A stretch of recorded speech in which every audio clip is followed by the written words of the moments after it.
एक समय एक न्यूज़ आई थी कि एक छोटा सा जहाज अटलांटिक ओशन पे जा रहा था, सागर पे। 12 लोग थे उस पे, ये न्यूज़ में आया था। और अचानक से, क्योंकि वो छोटा सा ही जहाज था, ज़्यादा बड़ा नहीं था, एक बहुत बड़ी वेव, उसको लहर आई और वो उल्टा होके पानी में डूबने लगा। और वो जाके सीधा 30 मीटर नीचे डूब गया। उसमें पानी भर गया, सब लाइटें बंद हो गई, सारी अंधेरा हो गया। और 12 में से 11 लोग जो है, पहले इधर उधर आवाज़ आ रही थी तो धीरे धीरे उनकी आवाज़ें भी बंद हो गई। उसमें एक व्यक्ति थे, हैरिसन करके। तो वो ये सुबह सुबह का समय था, तो सुबह उठे थे वॉशरूम जाने के लिए। तो उन्होंने देखा, उनको समझ में नहीं आया क्या, वो अचानक से पानी भरने लगा। तो किसी तरह तैर करके वो एक जगह पे गए, तो वहाँ पे तकरीबन 1 मीटर का थोड़ा सा पानी नहीं भरा था, हवा थी थोड़ी सी, और ये पूरा सागर के नीचे।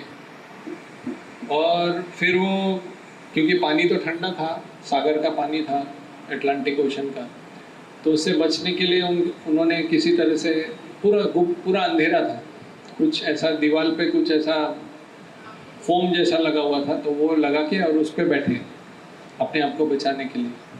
और उनको कोई आशा ही नहीं थी कि मैं बच भी सकता हूँ, क्योंकि जो बाकी लोग थे वो लोग तो प्राण त्याग चुके थे, प्राण।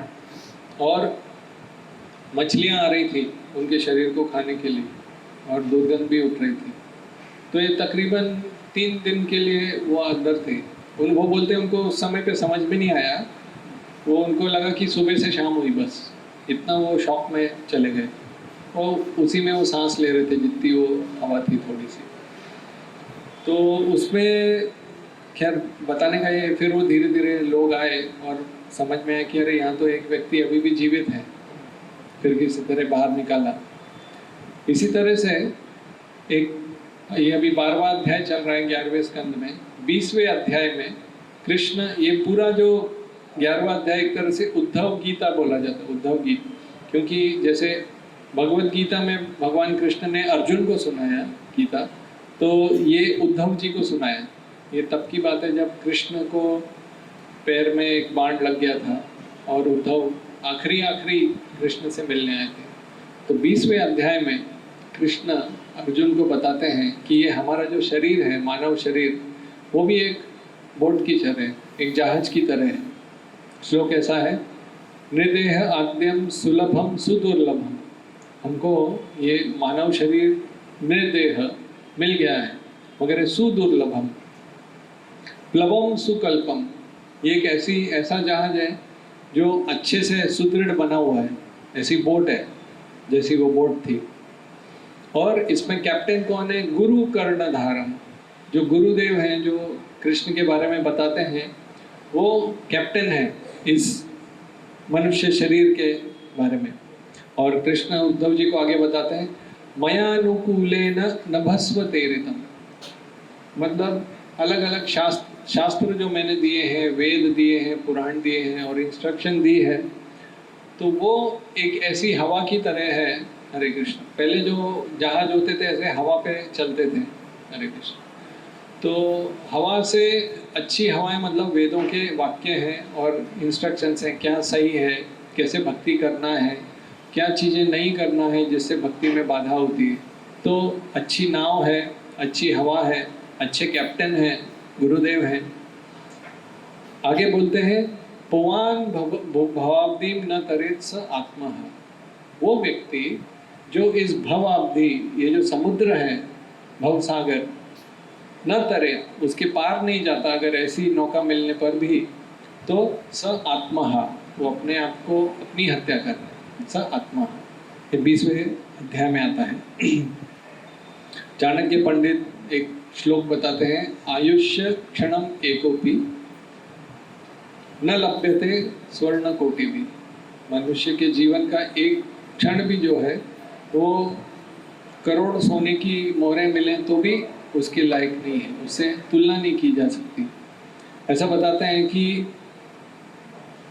एवरेज जो स्टैटिस्टिक्स है भारत में, जो आयु है वो 70 साल के करीब है। स्त्रियों का थोड़ा ज़्यादा रहता है, वो पूरे विश्व में ही ऐसा है।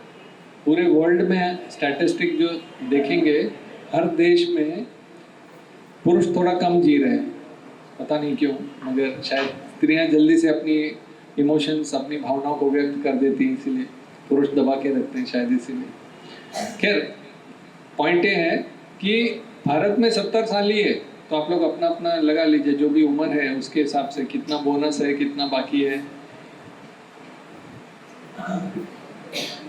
अगर उसके ऊपर हो गया तो फिर एक्स्ट्रा बोनस चल रहा है, तो इस प्रकार से।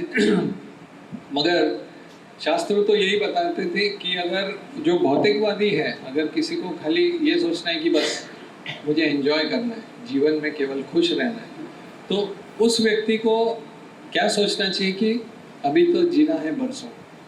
उस व्यक्ति की ऐसी सोच होना चाहिए। मगर जो आध्यात्मिक मार्ग पे जाना चाहता है, जो कि सही मार्ग है, तो उसको यही सोचना चाहिए कि बस आज ही आज, उसमें मैं कितना कर्म भक्ति करूँ। मगर लोग तो दिन रात मनोरंजन में लगे हैं या मोबाइल पे लगे हैं। ऐसा कहते हैं कि पहले लोग सोते थे तो शरीर को आराम मिलता था, और अभी सोते हैं तो मोबाइल को आराम मिल जाता है। मतलब समय उसी में जाता है इस तरह से। खैर, ये सबकी हालत वही है, क्या करें। तो भागवतम में दशम स्कंद में, इसके पहले जो स्कंद था, तो नंद महाराज और वसुदेव जब एक समय पे मिलते हैं मथुरा में, तो एक श्लोक वो बोलते हैं, क्योंकि वो बिछड़ रहे होते हैं। वसुदेव मथुरा में रहते हैं, नंद महाराज को वृंदावन में जाना रहता है। तो कहते हैं नैकत्र प्रिय संवास सुहृदम चित्र कर्मणा ओघेन व्यूढ़मानानां प्लवानां श्रोतसो यथा। अच्छा, यहाँ पे भी प्लवानाम करके शब्द आया है। आज सब नाव का ही चल रहा है। तो बोल रहे हैं कि हर जो रिश्तेदार होते हैं, जो साथ में रहने वाले परिवार के जन होते हैं या कोई भी लोग होते हैं, वो चाहते हैं कि हम साथ में रहें, हमारा समुदाय साथ में रहे। मगर इसमें उदाहरण दे रहे हैं सुहृदम चित्र कर्मणाम। हर एक का कर्म अलग अलग है, हर व्यक्ति का। इस संसार में जितने भी जीव हैं, जंतु हैं, जितने भी मनुष्य, खास करके इधर ही नहीं, पूरे संसार में हर जीवात्मा का एक चित्र कर्मणाम, एक अलग कर्म है। केवल साथ में आते हैं क्योंकि वो भी एक कर्म होता है। ऑफकोर्स भक्ति में तो इसके परे हो जाता है, क्योंकि वो कृष्ण के अंडर में सब कार्य होता है। तो आगे बोल रहे हैं ओघेन व्यूढ़मानानां। ये ऐसा है कि प्लवानाम श्रोतसो यथा। जैसे कि दो पत्तियां हैं, वो नदी में साथ में बहती हैं, आपने कई बार देखा होगा, साथ में दो पत्तियां हैं, डंडियां साथ में बहती हैं, वो चित्र कर्मणाम, उस अपने कर्म से आती है। मगर ओघेन व्यूढ़मानानां, वो एक फोर्स से वो ज़्यादा कितनी देर साथ में रहेंगे, एक इस तरफ एक इस तरफ। तो ये संसार का नियम है। हालांकि वो चाहते हैं मगर साथ में नहीं रह सकते। तो ये एक सच्चाई है। इसमें एक व्यक्ति थे ग्लेन वुल्फ करके, उनका गिनीज रिकॉर्ड है। क्या गिनीज रिकॉर्ड है उनका? रिकॉर्ड है कि उन्होंने सबसे ज़्यादा शादियां करी। 30 बार उन्होंने एक जीवन में शादियां कर ली। उसमें से 3 शादियां तो एक ही व्यक्ति से वापस करी बदलने के बाद, और सबसे लंबी जो उनकी शादी रही वो 11 वर्ष की रही, सबसे छोटी 10 दिन की रही। और उसमें भी आखिरी शादी एक जो महिला के साथ करी, वो खुद 23 बार उसकी शादी हो चुकी थी। तो 1 हफ्ते के लिए था, और वो उनकी 90 वर्ष की आयु में फिर उनकी देह छोड़ दिया। कोई उनके काफ़ी बच्चे थे, उनमें से एक ही मिलने आया, क्योंकि उनको ऐसा प्रेम कुछ महसूस नहीं हुआ, तो इस तरह से वो अपना करके मानते ही नहीं थे। तो ये क्यों बताते हैं कि इस संसार में व्यक्ति सोचता है कि मुझे आनंद मिलेगा मिलेगा मिलेगा मिलेगा, ऐसे नहीं, ऐसे। जैसे एक प्रवचन में उदाहरण दे रहे थे कि कोई आइसक्रीम मिली मगर उसमें शक्कर नहीं थी, तो यहाँ से टेस्ट करो, वहाँ से टेस्ट करो, मगर उसमें है ही नहीं, शक्कर की जगह नमक डाला हुआ है, तो नमकीन आइसक्रीम लग रही है। तो इस तरह से संसार का वही है जो चक्कर है। इसलिए बताते हैं विष जो है एक शरीर को मारता है, मगर विषय जो है वो जन्मों जन्मांतर तक अगर आदत लग गई है तो हर बार उसी चिंता में व्यक्ति रहता है, उसी का स्मरण होता है। अच्छा, इसका मतलब ऐसा है क्या कि जीवन में हम लोग कुछ भी तरह से मनोरंजन ना करें या आनंद ना लें? तो ऐसा नहीं है। तो उदाहरण देते हैं, जैसे कि आपने वो रेस ट्रैक पे कार देखी होगी, छोटी सी कार होती है, बहुत हाई स्पीड में गोल गोल घूमती है। तो उसमें ऐसी सिस्टम रहती है कि पहले तो उसको ज़्यादा वजन नहीं बना सकते, उसके जो है पेट्रोल टैंक छोटी सी रहती है और उसके टायर मोटे मोटे रहते हैं, क्योंकि वो गर्म हो जाते हैं, चलते हाई स्पीड में घूमते हैं तो वो गर्म होके और फूटने की संभावना रहती है, इतना तेजी से हो जाते हैं, फ्रिक्शन से गर्म हो जाते हैं, घर्षण से। तो उसमें एक जगह होती है, वहाँ पे जाके उनको बीच में, और जब वो घूम रहे होते हैं तो एक जगह पे आके उनको चारों टायर बदलना होता है, उसको पिट स्टॉप करके एक जगह बोलते हैं। ऐसे सारे आदमी लगे रहते हैं, यूट्यूब पे कभी देखिएगा, 10 सेकंड भी नहीं, 5 सेकंड में चारों पहिए बदल देते हैं। ऐसे गाड़ी आती है और सबके सब वो उनका को जो मशीन वाला नट रहता है, नट खोलते हैं, दूसरे टायर लगाते हैं, तो ये 5 गिनने से पहले वो गाड़ी निकल जाती है। क्या पॉइंट ये नहीं था कि गाड़ी के पॉइंट ये था कि जब व्यक्ति उस वहाँ पे खड़ा रहता है, जो ड्राइवर वो पिट स्टॉप पे, उसके मन में मगर क्या रहता है, फिनिश लाइन, कि मुझे आखिर में उधर फिनिश करना है। वो ऐसा नहीं कि अभी शांत, अभी चलाना बंद कर दूं।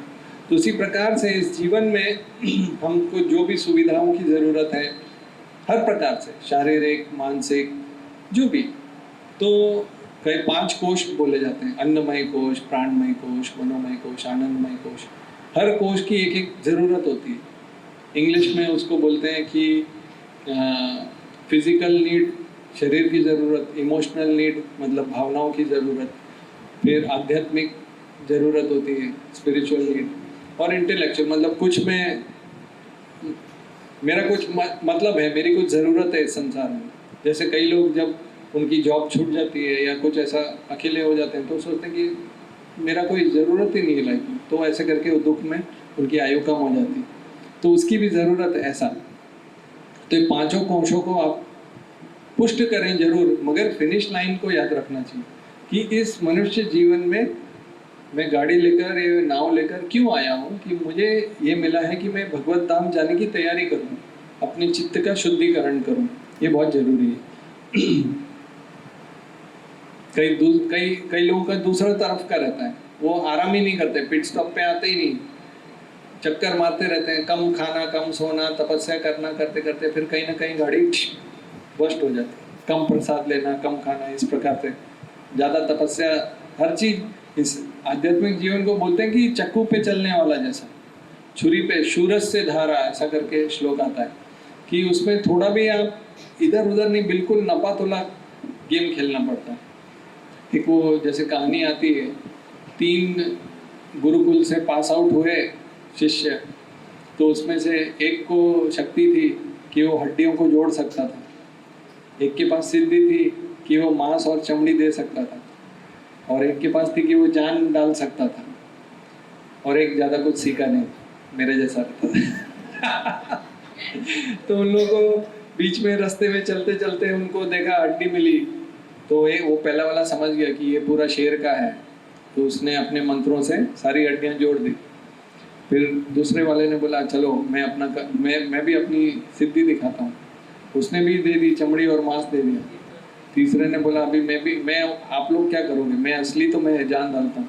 तो चौथा वाला बोला 1 मिनट, मैं जाता हूँ, पहले थोड़ा 2 मिनट अपनी सिद्धि को रोक लो, मैं जाता हूँ, उसके बाद आपको जितनी सिद्धि करना है करना। तो वो तो जाके पेड़ पे बैठ गया, उसको थोड़ा सा संभाल, और ये लोग ज़्यादा, उसने फिर बाद में शेर ने क्या किया, भूखा था तो था ही, तीनों को खा लिया। तो कहने का मतलब ये नहीं था, उसको नहीं खाया ना, एक बच गया ना, वो भाग गया, वो दूर भाग के पेड़ पे चढ़ गया, वो देखिए, जानवरों का और मनुष्य का एक बहुत बड़ा फर्क है।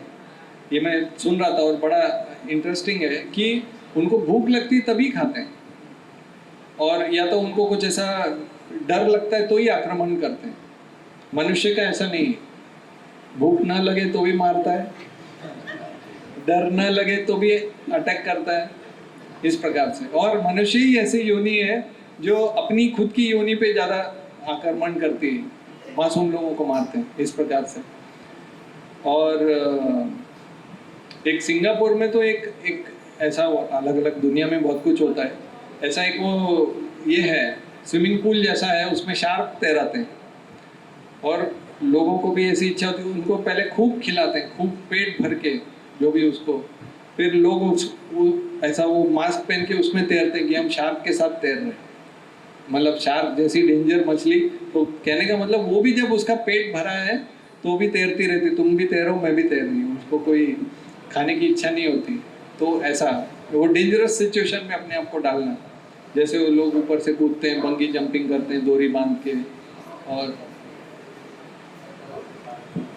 दुनिया भर का जितना भी ये सब मनोरंजन के लिए लोग करते हैं, कि लाइफ में इतना बोरियत हो गई है कि अभी खुद के जीवन को तकलीफ देके, और मतलब एक थे बीच में, अभी तो भक्त बन गए, तो सही की कहानी है, वो ऐसा करते थे, वो ट्रेन आती थी तो उनको, वो ट्रेन के सामने भागते थे, और वो उनको खाली देखना था वो ड्राइवर के चेहरे पे कैसा होता है, फिर वो कूद जाते थे। वो ड्राइवर को उसका चेहरा देखने, फिर वो ट्रेन से बाहर कूद जाते थे। तो फिर बाद में एक दिन मरते मरते बचे, तो फिर वो भक्ति में आ गए, किसी तरह से भक्त बन गए। तो उनका यही काम था, ट्रेन आती तो ट्रेन की तरफ भागते थे और लास्ट मोमेंट पे कूद जाते। तो जीवन में इस तरह से केवल मनुष्य ये क्यों होता है, क्योंकि लोग समझ नहीं पाते कि जीवन का उद्देश्य कितना महत्वपूर्ण है। आप देखिए बहुत कुछ, वो कहीं विंग सूट पहनेंगे, विंग सूट पता होगा आपको, वीडियो में आप देखेंगे, और बंगी जंपिंग और दुनिया भर का, वो सब मतलब वैल्यू नहीं है मनुष्य जीवन की, क्योंकि वैल्यू नहीं है तभी तो ऐसा करता है व्यक्ति, नहीं तो नहीं करेगा, कभी नहीं करेगा। इस प्रकार से भक्ति विनोद ठाकुर एक गीत गाते हैं बंगाली में, वो कहते हैं, क्या कहते हैं, मिछे मायर बसे जाच्छो बेचे खाच्चो हाबू डुबू भाई, जीव कृष्णदास यही विश्वास कोरले तो आर दुख नहीं। वो बोलते हैं कि माया के वश में आकर, मिछे मायर वशे जाच्छो बेचे खाच्चो हाबू डुबू, मतलब जैसे जब पानी में व्यक्ति डूब रहा है तो उसकी नाक ऐसे ऊपर नीचे आती तो हाबू डबू, तो हिंदी में क्या बोल सकते हैं उसको, गुड़गुड़ होता रहता है। तो जीव कृष्णदास, अगर कृष्णदास है ये विश्वास कर ले तो और दुख नहीं। अगर आपने विश्वास कर ले कि भाई मैं कृष्ण का अंश हूँ, कृष्ण का दास हूँ, तो आपको ये माया के चक्कर में फंसने की आवश्यकता नहीं है। और जैसे इस श्लोक में आपने देखा होगा, हर प्रकार के लोगों का नाम बताया गया है, दानवों से लेकर गोपियों तक, कि हर कोई भक्ति कर सकता है। तो इसलिए इतनी बड़ी रेंज बताई है। गोपियां जो सबसे ऊंची भक्त हैं, और जो दैत्य लोग हैं, वृत्रासुर और सारे सब नाम, बलि महाराज, तो उनको वो भी भक्ति कर सकते हैं। सनातन गोस्वामी एक हरि भक्ति विलास करके उन्होंने ग्रंथ लिखा है, उसमें एक श्लोक आता है, अन्यत्रापि व्याधस्य चरणम, व्याधस्य चरणम मतलब जो मृगारी और वाल्मीकि थे उनका क्या आचरण था, वो तो शिकारी थे। ध्रुवस्य च वयो, ध्रुव महाराज जो थे वो 5 वर्ष के थे, उनकी आयु क्या थी। भक्ति के लिए क्वालिफिकेशन, अगर कोई बोलेगा कि क्वालिफिकेशन चाहिए, योग्यता चाहिए, किसी का आचरण बहुत अच्छा चाहिए, किसी की कम से कम इतनी आयु चाहिए। जैसे आप शंकराचार्य जी की मठ देखेंगे, 4 मठ हैं, और उसमें केवल प्रेसिडेंट सन्यासी हैं, ग्रस्त लोग तो अलाउड ही नहीं। केवल ये भक्ति मार्ग हमारा ऐसा है कि भाई खाओ पियो सो, आराम से भक्ति करो, धीरे धीरे शांति से। प्रभुपाद बोलते थे हमारा मिशन ऐसा है कि आप you can eat your way back to God, खाते खाते आप भगवत धाम जा सकते हो। हालांकि सबसे दुर्लभ है भगवत धाम जाना, पर ये सत्य बात है। अब जैसे जैसे 11वें स्कंद में आगे देखेंगे, मैं पढ़ रहा था, बहुत सबसे सुलभ से सुलभ से सुलभ मार्ग दिया है, वरना बाकी इसमें जाएंगे ज्ञान मार्ग, इसमें बहुत तकलीफ, कर ही नहीं सकते। ध्रुव का वय, फिर ज्ञान अगर देखा जाए तो गजेंद्र के पास कौन सा ज्ञान था, वो तो पशु योनि में था, मनुष्य भी नहीं था, और क्या आप योग्यता बोलेंगे। धन अगर बोले भक्ति के लिए धन चाहिए, सुदामा के पास क्या धन था, तथा सुदामनो धनम वंश को विदुरस्य। अगर आप जन्म और कास्ट देखें तो विदुर का क्या जन्म था, विदुर तो दासी पुत्र था, कोई उनका यही नहीं थे, विदुर दासी पुत्र। और इस तरह से तो इस संसार में हमको लोग इस तरह से हमारी गुण गणना करेंगे कि ये ऊंचा है, ये नीचा है, ये धनवान है, ये है, ये है, ये है। मगर भक्ति के लिए कुछ भी गुण की जरूरत नहीं, केवल भक्ति की ही जरूरत है। इस प्रकार से जैसे कि अगर कोई पिक्चर देखने जाता है थिएटर में, तो पहले पूरी लाइटें बंद कर देते हैं, फिर उसके बाद जो वहाँ पे दिखता है तो व्यक्ति उससे अपना संबंध जोड़ने लगता है। जब हीरो मार खा रहा होता है तो उसको दुख लगता है, जब हीरो पीट रहा होता है तो ज़्यादा उसको आनंद लगता है। तो मगर वो पूरा सब झूठ ही झूठ देख रहा है। जब बाहर आता है, इसलिए लोग पॉपकॉर्न खाते हैं, भाई कुछ तो सच हो, सब तो झूठ ही झूठ चल रहा है, सब भावनाएं भी झूठ है, वो पिक्चर भी झूठ है। तो इस तरह से तो कम से कम कुछ तो सच हो, तो पॉपकॉर्न खाते हैं इसीलिए। मगर बाहर आके तो सारी प्रॉब्लम वापस वैसी की वैसी थोड़े समय के लिए भूलता है वो, क्योंकि खुद हीरो बनना बड़ा कठिन है, तो कम से कम हीरो को देख के समझो। मैंने तो सुना है दक्षिण भारत में कुछ ऐसा भी है कि वो लोग ज़्यादा पिटाई भी नहीं करवा सकते हीरो की, उनका फेवरेट है तो कुर्सी तोड़ देते, बोले हमारे हीरो को ज़्यादा मारा पर इतना नहीं मार सकते इतना उनके मंदिर बना के रखे उन लोगों ने। तो इस तरह से इतना वो लोग प्रभावित रहते हैं। तो हमको इस संसार में हम लोग यही मूवी में आ गए हैं और बिल्कुल ऐसा सोच रहे हैं ये बिल्कुल यही है, जो है सब यही है। तो ये बहुत बड़ा भ्रम है। हमको कृष्ण भक्ति करते रहना चाहिए। कभी कोई बोलेगा तो अपनी इंद्रियों को कैसे हम लोग भक्ति में लगाएं, तो अगर आंखें हैं तो भगवान का दर्शन लें, और इस संसार का सौंदर्य देखने की जगह पे भगवान को देखें। कान है तो कृष्ण कथा सुने। नारद मुनि उन्होंने एक ग्रंथ लिखा है पंचरात्र, उसमें एक वो श्लोक बोलते हैं, तद दिनम दुर्दिनम मन्ने, मतलब कौन सा दिन खराब दिन है वो बताते हैं। तद दिनम दुर्दिनम मन्ने मेघा छन्नम न दुर्दिनम, मतलब अगर बादल आ गए, बहुत बरसात हो रही है, तो वो दुर्दिन नहीं है, वो ठीक है, थोड़ी सी तकलीफ है, बरसात हो रही, तकलीफ हो रही। यद दिनम कृष्ण संलाप कथा पीयूष वर्जितम, जिस दिन हमने कृष्ण की कथा नहीं सुन पाए कृष्ण के बारे में, वो दुर्दिनम उसको बोल सकते। तो सत्संग करना बहुत जरूरी है। अच्छा, आँख हो गई, कान हो गए, जीवा से प्रसाद, नाक से सुंदर पुष्प वगैरह। और वेद, इसलिए वेदों में क्या लिखा है, सर्वे सुखिना भवन्तु, सर्वे भवन्तु निरामया, सर्वे भद्राणि पश्यन्तु माँ कश्चित दुख भाग भवेत्, मतलब हर कोई सुखी हो जाओ, ऐसा नहीं केवल भारतीय। सर्वे सुखिना भवन्तु, हर एक की तबीयत अच्छी रहे, सर्वे संतु निरामया, और सबके जीवन में अच्छा ही हो। तो वेदों का मार्ग इसीलिए बताया गया है। तो ऐसे बताते हैं, जैसे हर एक के जीवन में एक ABCD होती है, अलग अलग उम्र के हिसाब से। जैसे जो छोटे बच्चे होते हैं उनको ABCD सिखाया जाता है, A से एप्पल, B से बॉय, C से कैट। फिर थोड़ा बड़ा हो जाएगा, टीनेज बन जाएगा, तो A से एंड्रॉयड हो जाएगा, फिर B से क्या हो जाएगा, ब्लूटूथ, C से चैटिंग हो जाएगा, D से डाउनलोड हो जाएगा, इस तरह से। फिर जब थोड़ा और उम्र हो जाएगी तो A से आर्थराइटिस, B से ब्लड प्रेशर, C से कोलेस्ट्रॉल और D से डायबिटीज। तो हर एक की ABCD बदलती रहती है। मगर पतंजलि मुनि बताते हैं कि सही ABCD क्या है, जिससे हम भक्ति में प्रगति कर सकते हैं। तो बताते हैं अ से ए से अहंकार शुद्धि, यानी कि संग। तो संग 3 प्रकार का होता है, अपने से ज़्यादा बेहतर लोग, अपने जैसे और अपने से जूनियर। तो नारद मुनि, इसका भी भागवतम में एक श्लोक आता है, गुणाधिकम मुदम लिप्सित, अपने से गुण में जो अधिक व्यक्ति है तो उससे हमको देखकर मुदम खुश होना चाहिए। अनुक्रोशम गुणाधमा, अगर कोई हमसे कम है गुण में तो उस पर क्रोध नहीं करना चाहिए, उसको कृपा देनी चाहिए।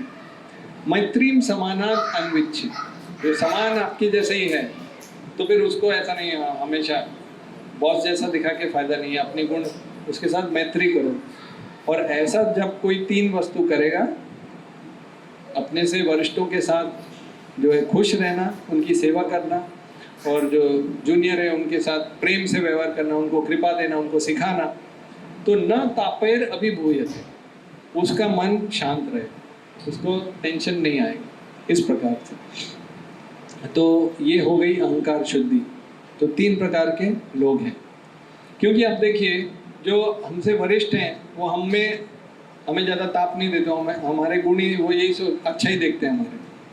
जो हमसे जूनियर लोग हैं वो तो सोचते हैं ये तो प्रभु जी की लीला ही चल रही है, प्रभु जी शुद्ध भक्त ही है, तो उनसे भी तकलीफ नहीं होती। सब तकलीफ होती है जो समान वाले लोग होते हैं, 60% जो हमारे साथ ज़्यादा से ज़्यादा रहते हैं, 20% वो 20% वो, तो उनके साथ ही जो है शुद्धिकरण ज़्यादा होता है। तो कोई बात नहीं, हमको वो सहन करना चाहिए और उनसे मैत्री करना चाहिए। और चाणक्य पंडित कहते हैं, शैले शल्य न मौक्तिकम, शैले शैले न माणिक्यम, मौक्तिकम न गजे गजे, साधो न ही सर्वत्र, चंदनम न वने वने। वो बताते हैं शैले शैले, हर पहाड़ में मणि नहीं मिलते, कहीं कहीं पे ही मणि मिलते हैं। मौक्तिकम न गजे गजे, ये जो हाथी होता है जो अगर ब्रह्मचर्य का पालन करते, बोलते उसके सर में एक मणि तैयार होता है। एक बार एक कथा आती है, जगन्नाथपुरी में एक बहुत धनी व्यक्ति आया और पुजारी को बोला, कुछ तो इतना 1 लाख रुपए दिया, बोला एक ही भोग में आप ये भगवान को भोग लगा सकते हो तो हम मान जाएंगे कि आपके भगवान है, इतना रुपए का आपको कुछ भोग लगाना है। तो पुजारी परेशान हो गए, बोले ये इतना पैसे वाला तो कुछ हम लोग भोग लगाने लायक कुछ चीज़ ही नहीं। तो जगन्नाथ जी सपने में बोले, ये गज मुक्ता करके उसको बोलो मुझे एक पान दे दो, उसमें वो गज का मुक्ता का पाउडर डालो, गजमनी। तो वो हर हाथी में भी वो आदमी परेशान हो गया, क्योंकि कितने हाथियों को उसको खरीदना पड़ेगा, उसमें से किसी एक में वो मिलेगा। बोला मैं समर्पण कर देता हूँ, सरेंडर। तो मौक्तिकम न गजे गजे, साधो वो नहीं सर्वत्र, साधु हर जगह नहीं मिलता है। चंदनम न वने वने, हर वन चंदन का वन नहीं होता, बहुत मुश्किल से मिलता है। तो इसीलिए साधु संग लेना, अहंकार शुद्धि करना और सत्संग करना ये बहुत जरूरी है। बी से जो है भूत शुद्धि। भूत शुद्धि मतलब अपने किताबें पढ़ना, शास्त्रों का अध्ययन करना। नहीं तो क्या होता है, जैसे एक बार की बात है, एक स्कूल था, स्कूल में एक, चलेगा कोई बात नहीं, एक ये जो है ऑफिसर आए, एजुकेशन ऑफिसर, तो रामायण का पाठ चल रहा था, तो उन्होंने किताब उठाई और देखा रामायण चल रहा है। अच्छा, तो उन्होंने पूछा कि अच्छा ये बताओ, मैं प्रश्न पूछता हूँ आपसे, शिव धनुष किसने तोड़ा? तो जो टीचर थे वो परेशान हो गए, वो बोला अभी ये लोग लड़के लोग क्या बताएंगे। तो पीछे से किसी ने पीछे वाले को पूछा उन्होंने, तो वो खड़ा हो गया, बोलता सर मैं आया ही नहीं था, 3 दिन से, मैं 3 दिन के बाद आ रहा हूँ, मैंने नहीं तोड़ा है शिव धनुष। तो वो परेशान हो गए, वो एजुकेशन ऑफिसर, ये तो बड़ा सरल सा सवाल है, रामायण में शिव धनुष किसने तोड़ा था? तो वो लड़का वो अपने बाजू वाले को, बगल वाले को बोलता, अरे तू बता ना सर को, मैं आया नहीं था, मैंने पहले तोड़ा था, कुछ गलती करते रहता हूँ। वो टीचर बोलता है नहीं सर उसी ने तोड़ा होगा, वो हर टाइम कुछ ना कुछ तोड़ता है। वो ऑफिसर परेशान हो जाते, ये टीचर भी ऐसे ही, टीचर को भी पता नहीं, वो प्रिंसिपल के पास चले जाते हैं, बोलते ये आपका स्कूल में वो बड़ा गड़बड़ चल रहा है। बोला क्या हो गया सर? मैंने वो पूछा, सरल सा सवाल पूछा, शिव धनुष किसने तोड़ा? तो वो लड़का बोलता है मैंने नहीं तोड़ा, टीचर बोलता है उसी ने तोड़ा। तो चक्कर क्या है? तो वो प्रिंसिपल बोलते हैं कोई बात नहीं सर, तोड़ा होगा, भरपाई कर देंगे। तो वो जाके वो ऑफिसर के पास चला जाता है, उनका जो ट्रस्टी के पास स्कूल का, मैं आपका लाइसेंस कैंसिल कर रहा हूँ।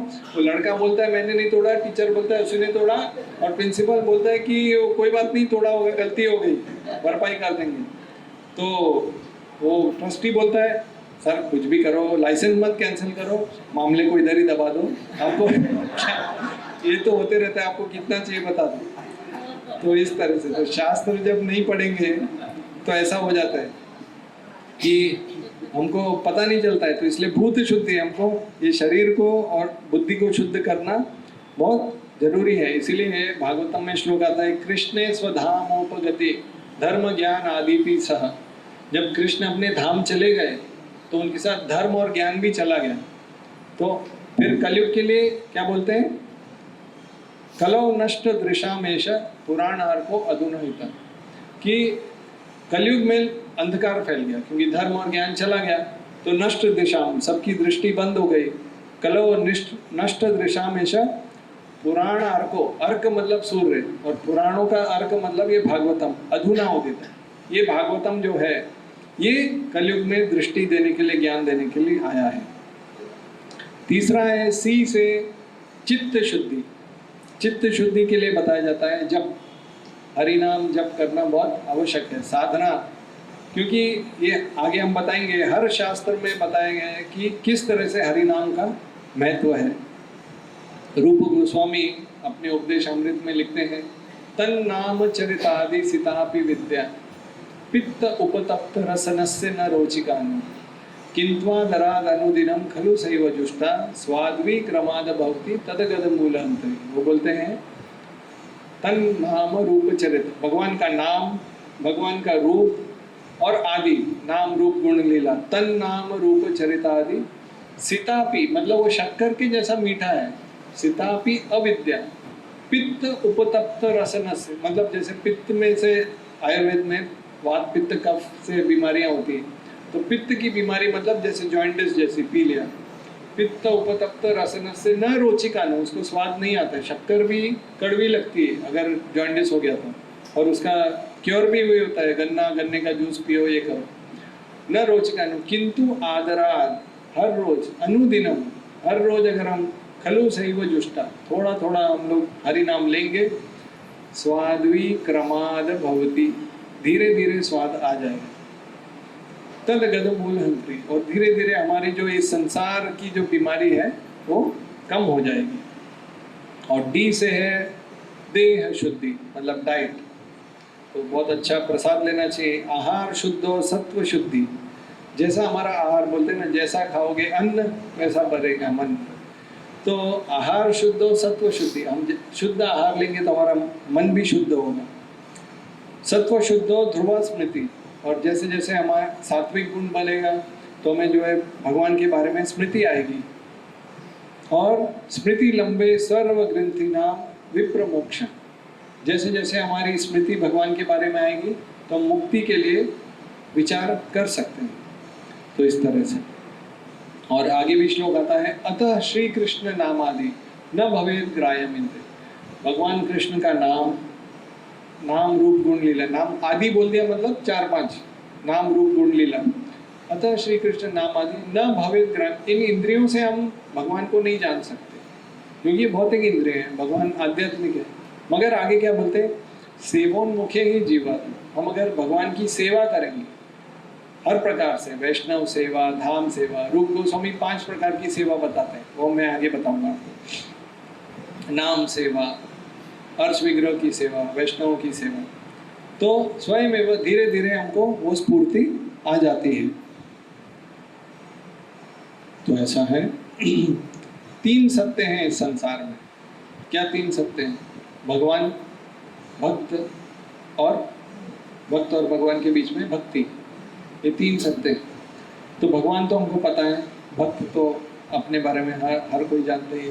भक्ति कैसे करना है? तो भक्ति जो है हरि नाम सुन के, कथा करके, जैसे एक कहानी नहीं, ये सच्ची कथा है।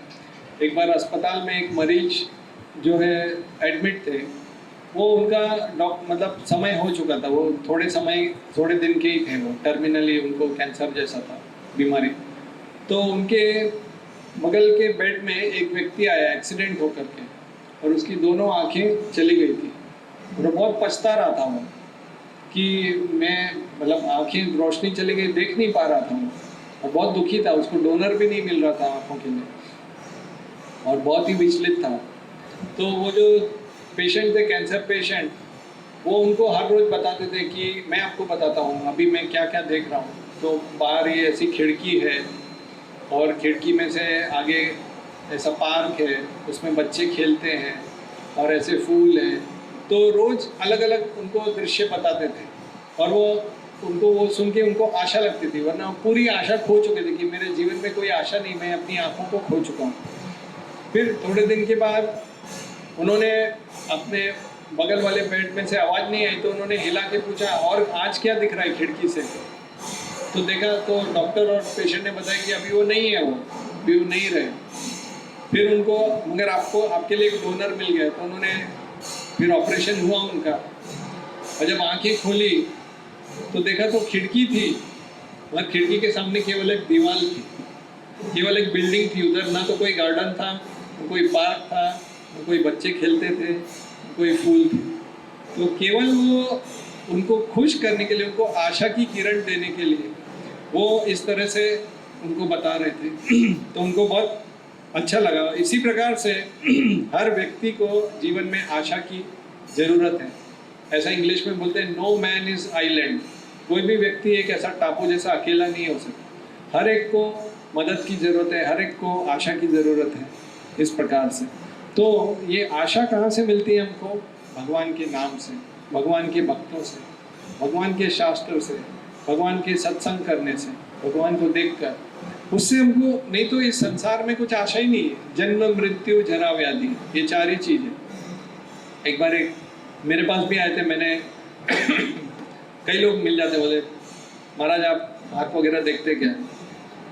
हाथ तो कभी देखना सीखा नहीं, थोड़ा सा जानता हूँ, मगर आप लोग मत आइएगा। तो मैंने बोला हाँ मैं देखता हूँ, तुम्हारे हाथ में लिखा है कि तुम्हारा जन्म तो हो गया है, और अभी बुढ़ापा होने वाला है, बीमारी होने वाली है, और मृत्यु भी आने वाली है। बोला महाराज और तो कुछ बताइए?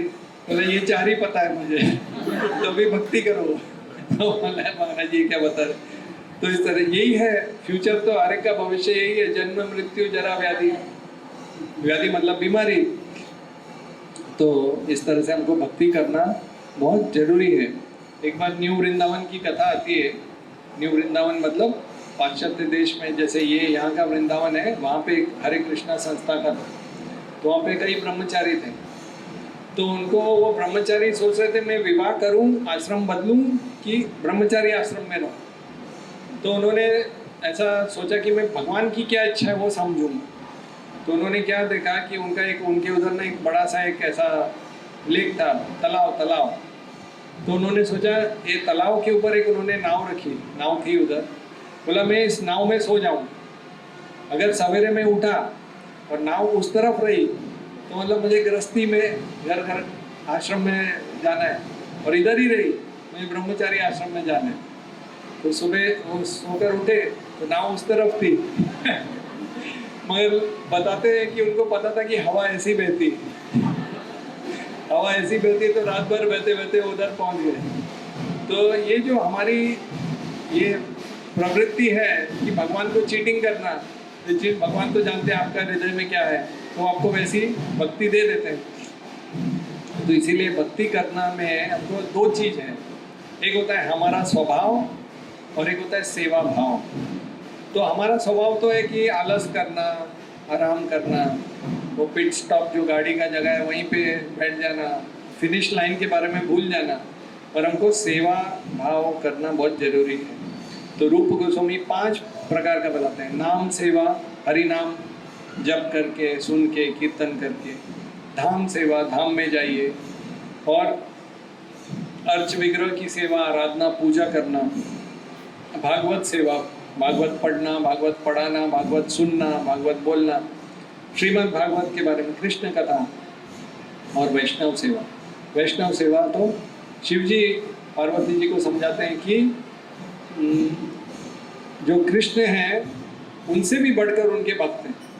तो तदिया नाम समर्चनम, तदिया मतलब कृष्ण से संबंधित जो है, तो उनके भक्तों की सेवा करना बहुत जरूरी है।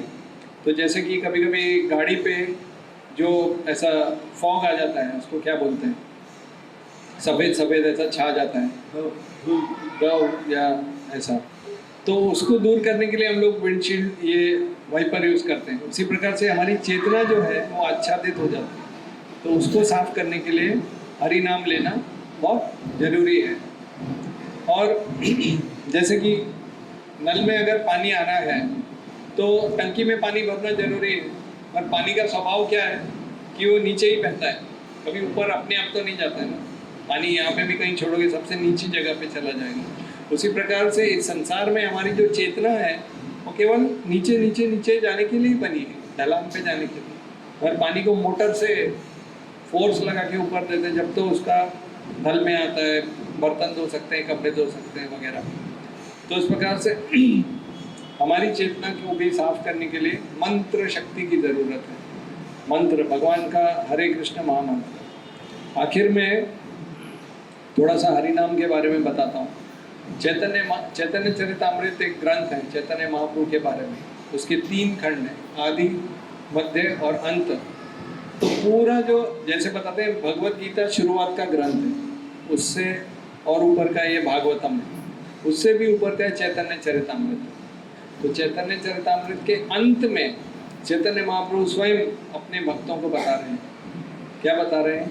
भजनेर मध्य श्रेष्ठ नव विधा भक्ति। हर प्रकार का जो भजन है उसमें नव विधा जो भक्ति है वो सबसे श्रेष्ठ है। भजनेर मध्य श्रेष्ठ नव विधा भक्ति। कृष्ण प्रेम कृष्ण दीते धरे महाशक्ति। वो आपको कृष्ण प्रेम प्रदान कर सकते हैं। अब आप में से कुछ लोग जानते हैं नव विधा भक्ति क्या क्या है? 9 प्रकार की भक्ति क्या है?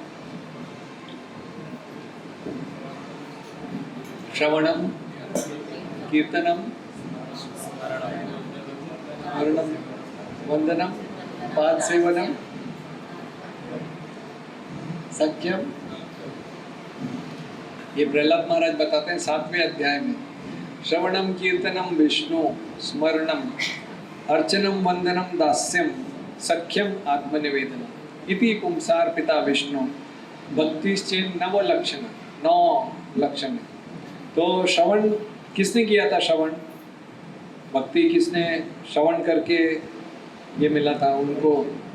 परीक्षित महाराज। कीर्तन सुखदेव गोस्वामी। स्मरण स्मरण करके किसने भक्ति करी थी?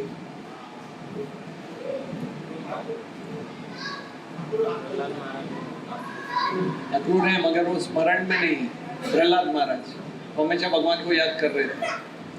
श्रवणम कीर्तनम विष्णु स्मरणम अर्चनम। अर्चना किसने करी थी? खैर मेरे पास तो लिखा हुआ है आप लोग माइंड से बताओ। पृथु महाराज ने अर्चना करी थी। वंदनम, वंदना मतलब प्रार्थना करना, अच्छी अच्छी प्रार्थना करना, वो किसने किया था? विदुर जी ने किया था। दास्यम, भगवान के दास की तरह से कौन? हनुमान जी। सख्यम, सखा भाव में अर्जुन। और आत्मनिवेदन, सब कुछ समर्पण कर दिया। वाह, मैं तो पता है। तो ये 9 प्रकार की भक्ति है। श्रवणम कीर्तनम विष्णु स्मरणम अर्चनम वंदनम दास्यम सख्यम आत्मनिवेदन मतलब मनसा वाचा काया सब कुछ। इति पुंसार पिता विष्णु भक्ति चिन्ह। ये आत्मनिवेदन से मुझे एक याद आया। बचपन में मैं एक टीवी सीरियल देखा था, हालांकि टीवी का था मगर कुछ चीज़ काम की भी थी। तो उसमें एक बताया था, एक साधु था, उसका एक गांव था, मतलब वो वहाँ का एक तरह से सब कुछ था, उसके सारी ज़मीन उसी की थी। उसने एक ऐसी स्कीम निकाल रखी थी कि सूर्योदय पे कोई भी व्यक्ति यहाँ से भागना चालू करेगा और सूर्यास्त तक वो जितना ज़मीन भाग लेगा उतनी ज़मीन उसकी हो जाएगी। तो ऐसा, तो उसमें वो दिखाया था कि वो व्यक्ति सोचता है अभी ये तो स्कीम का फ़ायदा उठाना चाहिए, तो सुबह सुबह बिल्कुल तड़के सूरज की पहली किरण से वो भागना चालू करते हैं। मगर ये एक स्वभाव बताया है मनुष्य का। तो जाता है, भागने लगता है, वो देखता है अरे खेत अच्छा है, फिर और ये पहाड़ भी ले ही लेते हैं, तो उसके पीछे चला जाता है। उसको लोग बोलते हैं भाई कुछ खा लो, पानी पी लो, तो उसमें दिखाते हैं वो खाता भी नहीं है, थोड़ा सा खाता है फिर छोड़ देता है, पानी भी नहीं, अरे समय बर्बाद हो रहा है। तो फिर वो सोचता है अभी खेत तो ले लिया, अभी पानी की व्यवस्था है, तो थोड़ा सा तालाब भी दिख रहा है बड़ा सा। लोग बोलते हैं वापस भी जाना है, आधे दिन के ऊपर हो गया, शाम हो गई, बोला बस ये तालाब को करके जाता हूँ। तो वो उसका भी पूरा चक्कर काटता है, एनर्जी भी नहीं, शक्ति नहीं, और आखिर में ऐसा दृश्य दिखाया है कि सूर्यास्त होने वाला है और वो वहाँ दूर तक है, वो गेट तक है, और यहाँ पे उसको आना है, उसको छूना है। बिल्कुल वो शक्तिहीन हो जाता है, गिर जाता है जमीन पे, रेंगने लगता है, ऐसे हाथों के बल आता है, छू लेता है वो, मगर प्राण त्याग देते हैं।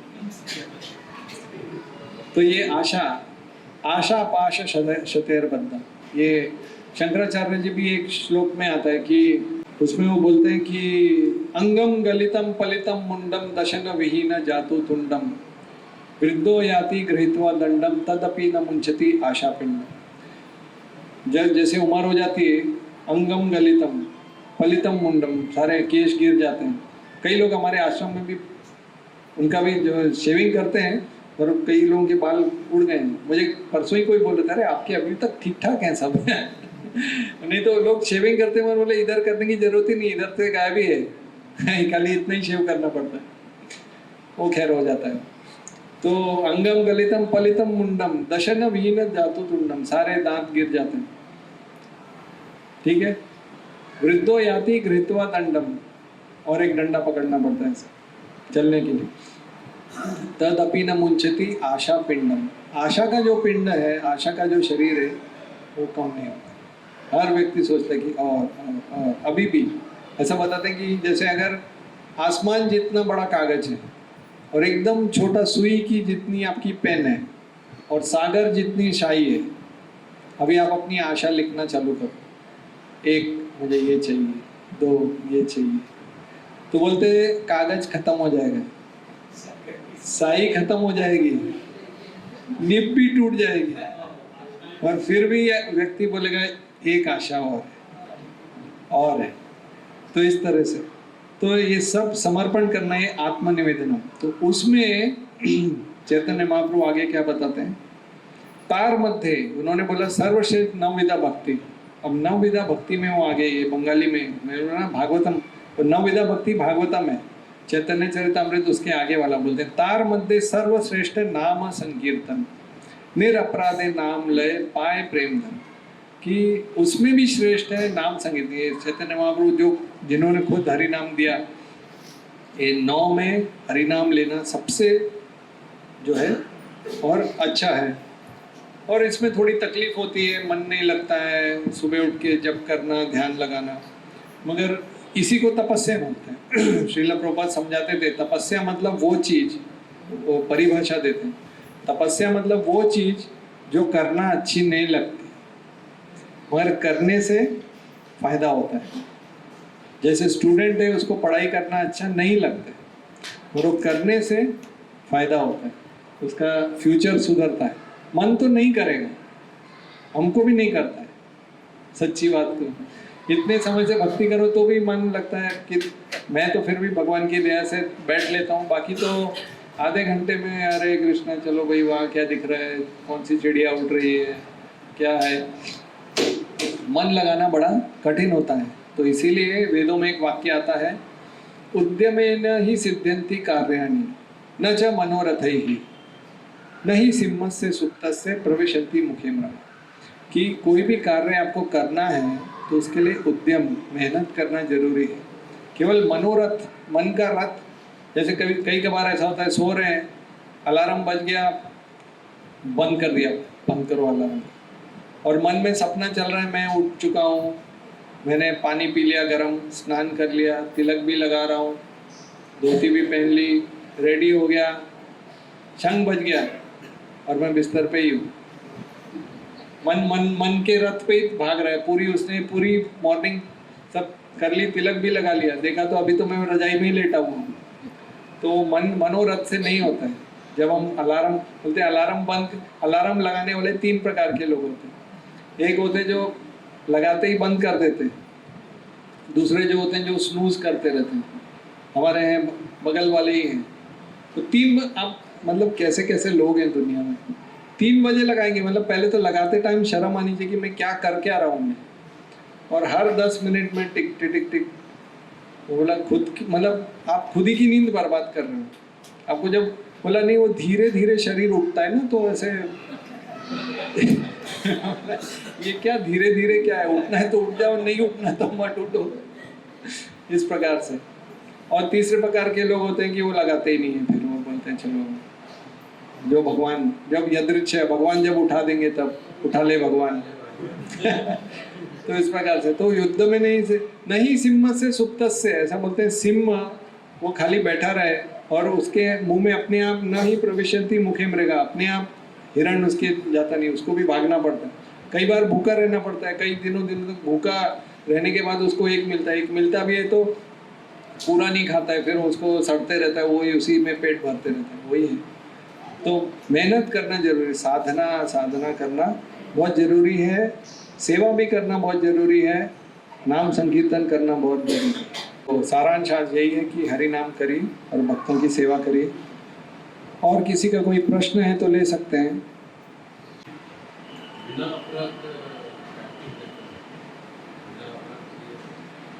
बिना अपराध किए, इनका प्रश्न ऐसा है, बिना अपराध किए जप कैसे करना।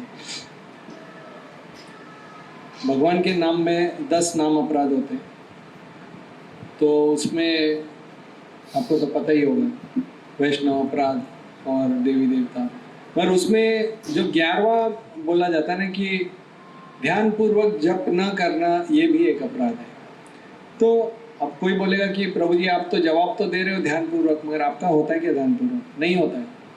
मगर उसके लिए टेक्निक होती है, हर चीज़ की एक तरीका होता है। जैसे हम लोग जब 7वीं 8वीं में थे ना, तो हम एनसीसी थी हमारी, तो हमको बंदूक कैसे पकड़ना है, कैसे उसमें गोली डालना है, कैसे ऐसे ज़मीन पे लेट के करना पड़ता है। राइफल ऐसे .22 mm की राइफल होती थी। और मैं सीखता नहीं, मैं तो हवा में चलाता था, मतलब सामने है तो हवा में चलाओ तो एक अलग आवाज़ आती है, साएँ करके आवाज़ आती है। कभी आपने पिक्चरों में सुना होगा, छू करके ऐसी आवाज़ आती है। तो सर आ जाते थे, उनके पास लोहे का सरिया रहता था, सच में ऐसा पतला सा। तो पहले तो लेटे तो रहते ही थे, तो सरिये से मारते थे। बोला सर मैं नीचे कर रहा हूँ। फिर उसके बाद जब हो जाता था तो एक बार वो सर बोले, हम भी बड़े निशानेबाज थे, और मगर हम सिगरेट पीते थे तो थोड़ा हमारा हाथ कांपता था। बोले सर फिर क्या हुआ?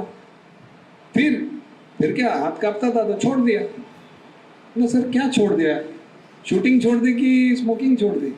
तो क्या छोड़ेंगे, शूटिंग छोड़ना पड़ी, स्मोकिंग तो छोड़ नहीं पाए। तो इस प्रकार से कहने का मतलब हर चीज़ की एक प्रैक्टिस होती है।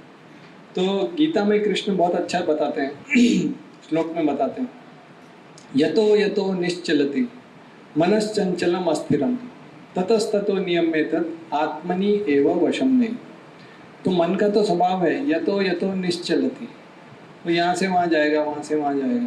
खास करके अपना जो दायरा होता है ना, जैसे ये मेरी सेवा है, जैसे मेरी ये प्रवचन देने की सेवा है, तो जब में मुझे एक से एक पॉइंट याद आते हैं, हाँ ऐसा ये वो श्लोक, तो वो आपका अगर गृहस्थी का है तो आपको वो याद आएगा, अच्छा वो ऐसा वहाँ पे ऐसा करना चाहिए, वो ऐसा, तो वो याद आएगा आपको जब में।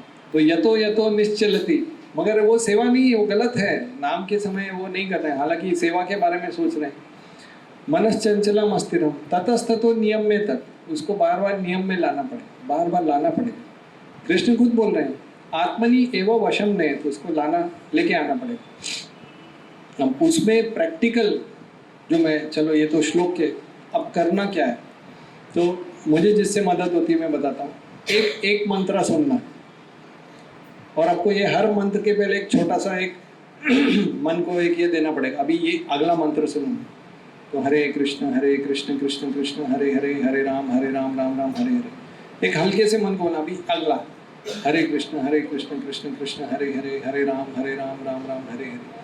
तो हाँ कि मैं एक मंत्र सुनूंगा, ये अगला मंत्र, मैं ये नहीं कि मैं पूरी माला सुन लूंगा या सारे 108 पूरे सुन लूंगा, एक मंत्र बस, हरे कृष्ण कृष्ण कृष्ण हरे हरे। बस ये मुझे क्योंकि क्या है, मन को आप ज़्यादा बड़ा टारगेट देंगे तो वो फिर वो यहाँ से वहाँ चला जाएगा। तो ये एक टेक्निक है, ये कई भक्त लोग बताते हैं और मुझे तो फायदा होता है। तो मैं थोड़े समय तक करता हूँ, बाद में मन फिर लाइन पे आने लगता है तो फिर वो सोचता नहीं, फिर हरि नाम डायरेक्ट स्पीड में करने से थोड़ा फायदा होता है। प्रभुपाद ने खुद बोला स्विफ्टली, चांट स्विफ्टली, 7 से 8 मिनट लगना चाहिए, बहुत ज़्यादा सॉफ्ट भी नहीं, बहुत ज़्यादा ये भी नहीं, तो मन तो भागेगा। बड़े गोस्वामियों का भागता है। श्रील प्रभुपाद उदाहरण देते हैं कि गोस्वामी और गोदास में फर्क क्या है। गोस्वामी वो है जब उसको विचार आता है, इंद्रिय तृप्ति का जो विचार आता है तो उसको ना बोल सकता है, नो नहीं, और गोदास बोलता है हाँ बहुत अच्छा।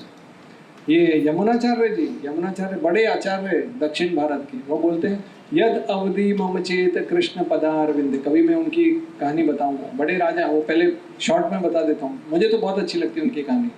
वो पहले किसी संत के अंडर में शिष्य थे, छोटे से बच्चे थे, तो पूरा डिटेल तो मुझे अभी याद नहीं, मगर एक बड़ा पंडित आया उधर, बहुत अहंकारी पंडित, और बोले कि ये जो आपके जो गुरु हैं, मतलब जिसके वो शिष्य थे, मैं उनको हरा चुका हूँ। तो इन्होंने बोला आप पहले मुझसे, तो पहले के ज़माने में ऐसा होता था वाद विवाद करने में, तो उन्होंने 3 कंडीशन रखी करके ऐसे उन्होंने पंडित को हरा दिया। और वो राजा के अंडर में ये हो रहा था, तो राजा ने और रानी ने आपस में एक वो बेट लगाई थी कि अगर ये बच्चा जीत गया तो इसको आधा राज्य दे देना, और ये सब इस तरह से। तो वो जीत गए, वो यमुनाचार्य, बच्चे तो थे ही, और आधा राज्य मिल गया। पहले कहाँ शिष्य गरीब गुरु के आश्रम में रह रहे थे, बड़े राजा बन गए, वो राजा बन गए, तो राजसी ठाट बाट धीरे धीरे बड़े हो गए, बहुत सारा उन्होंने पैसा कमाया, सब भूल गए, सारी साधना भूल गए। फिर उसके बाद उनके जो गुरु महाराज थे, उन्होंने बोला ये मेरा शिष्य तो अभी राजा बन गया, सब भूल गया सर आध्यात्मिक जीवन। फिर उन्होंने एक वो शाक, बहुत ही वो दक्षिण भारत की कोई तो शाक है सब्जी, तो एक व्यक्ति को बेचते थे, तुलू वाले ही ऐसे करके कुछ तो था, तो वो जो है वो रोज लाके देता था, और वो उसको बना के, और इनको बड़ा स्वाद आता था यमुनाचार्य जी का। तो फिर एक समय पे वो नहीं लाया, तो फिर उन्होंने पूछा, वो कुक को पूछा तुमने बनाया नहीं वो शाक, तो बोले वो जो लाते थे वो लाए नहीं आज। तो फिर उनसे मिला, फिर वो मिले, तो बोले कि एक बड़ा सा धन है आपके, जो गुरु महाराज हैं वो छोड़ के गए आपके लिए, तो आपको मेरे साथ आना पड़ेगा। तो फिर वो उनके साथ गए, और वो रास्ते में फिर वो भगवत गीता के श्लोक उच्चारण कर रहे थे। तो जैसे उच्चारण करते थे तो यमुनाचार्य जी को सब स्मृति आने लगी, और फिर उनकी आंखों से अश्रु आने लगे। बोले मैं तो सब कुछ भूल के ये राज्य के पीछे पड़ गया, मैं इतना अच्छा भगवत गीता के श्लोक सुनता था, अब मुझे नहीं चाहिए। और वो करके फिर वो वापस आध्यात्मिक जीवन में बड़े आचार्य बन गए। अभी बड़े आचार्य बनने के बाद वो ये श्लोक लिखते हैं, यद अवधि मम चेत कृष्ण पदारविंद, कि जब से मेरा कृष्ण के चरण में मन लगा है, नव नव रस धामनी उद्यतुम आसी, मुझे पल पल में नए आनंद का अनुभव हो रहा है। आगे बोलते हैं बत नारी स्मर्य माने, क्योंकि वो राजा थे तो उन्होंने खूब सारी स्त्रियों का संग किया था। तो बोलते हैं कि जब ऐसा विचार आता है, मतलब हालांकि वो बड़े आचार्य हैं गोस्वामी, और बोलते तब मुझे जब विचार आता है तब मैं उस विचार को अलग कर देता हूँ, तो इसको बोलते हैं गोस्वामी। तो ऐसा नहीं कि गोस्वामी को विचार नहीं आता है, विचार तो सबको आता है, हर एक को आता है, तो मन नहीं जाएगा ऐसा नहीं होगा, मगर उसको वापस लाना, यही बस इतना ही तपस्या है। आपको ऐसा नहीं ठंडे पानी में गले तक खड़े होना है, और पंचाग्नि करके एक होता है, 5 जगह पे आग लगा के समर सीजन में बैठना ताप में, और एक पैर पे खड़ा होना। समय तो हो गया चलो, तो उसी प्रकार से तो बस यही तपस्या है, मन को वापस लो। मन बस जब से पहले ये सोचना चाहिए कि बस अब कुछ नहीं, कुछ नहीं मतलब कुछ नहीं, जीरो। मुझे और कोई सेवा के बारे में नहीं सोचना, बस ये ही है, यही मेरे जीवन का गोल है। फिर उसके बाद रस आने लगता है, फिर मजा आने लगता है, भगवान की कृपा होती है। हरे कृष्ण।